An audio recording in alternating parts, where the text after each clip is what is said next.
4ನೇದು ಶರಣಕುತ್ತಿ. ಇದು ಶಬರಿಪೀಠದಿಂದ ಸನ್ನಿಧಾನಕ್ಕೆ ಅರ್ಧ ದಾರಿಯಲ್ಲಿ ಇದೆ. ಶರಣಕುತ್ತಿಯಲ್ಲಿ ಎಲ್ರೂ ಬಾಣ ಬಿಡ್ತಾರೆ. ಅದರ ರಹಸ್ಯ ಏನು? ಶರಣಕುತ್ತಿ ಎಂಬ ಹೆಸರಿನಲ್ಲಿರುವ ಶರಂ ಎಂದ್ರೆ ಬಾಣ ಮತ್ತು ಕುತ್ತಿ ಎಂದ್ರೆ ಚುಚ್ಚುವುದು ಅಥವಾ ಹೊಡೆಯುವುದು.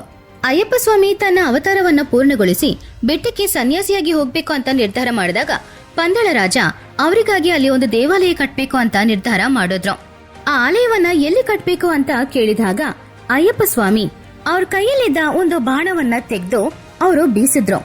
ಆ ಬಾಣ ಎಲ್ಲಿ ಹೋಗಿ ಬಿತ್ತೋ ಅದೇ ಇವಾಗ ಶರಣಕುತ್ತಿ. ಆ ಬಾಣ ಬಿದ್ದ ಸ್ಥಳದಿಂದ ಸ್ವಲ್ಪ ದೂರದಲ್ಲಿ ದೇವಾಲಯವನ್ನ ಕಟ್ಬೇಕು ಅಂತ ರಾಜನಿಗೆ ಅಯ್ಯಪ್ಪ ಸ್ವಾಮಿಗಳು ಸಲಹೆ ನೀಡಿದ್ರು. ಹಾಗೆ ಶರಣಕುತ್ತಿ ಸ್ಥಳ ಸನ್ನಿಧಾನ ಎಲ್ಲಿದೆ ಎಂದು ನಿರ್ಧರಿಸುವ ಒಂದು ಪ್ರಮುಖ ಸ್ಥಳವಾಯಿತು. ಮೊದಲ ಬಾರಿ ಶಬರಿಮಲೆಗೆ ಮಾಲೆ ಹಾಕೊಂಡು ಹೋಗುವ ಸ್ವಾಮಿಗಳನ್ನ ಕನ್ನಿಸ್ವಾಮಿಗಳು ಅಂತ ಕರಿತೀವಿ.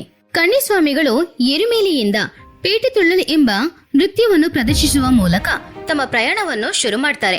ಅಲ್ಲಿ ಒಂದು ಬಾಣ ತಗೊಳ್ತಾರೆ. ಅವರ ಪ್ರಯಾಣದಲ್ಲಿ ಆ ಬಾಣವನ್ನ ಹೊತ್ಕೊಂಡು ಹೋಗಿ ಸನ್ನಿಧಾನದ ಹತ್ತಿರದಲ್ಲಿರುವ ಶರಣಕುತ್ತಿ ದೇವಾಲಯದ ನಡುವೆ ಆ ಬಾಣವನ್ನ ಚುಚ್ಚಿ ಅಲ್ಲೇ ಇಟ್ಬಿಡ್ತಾರೆ.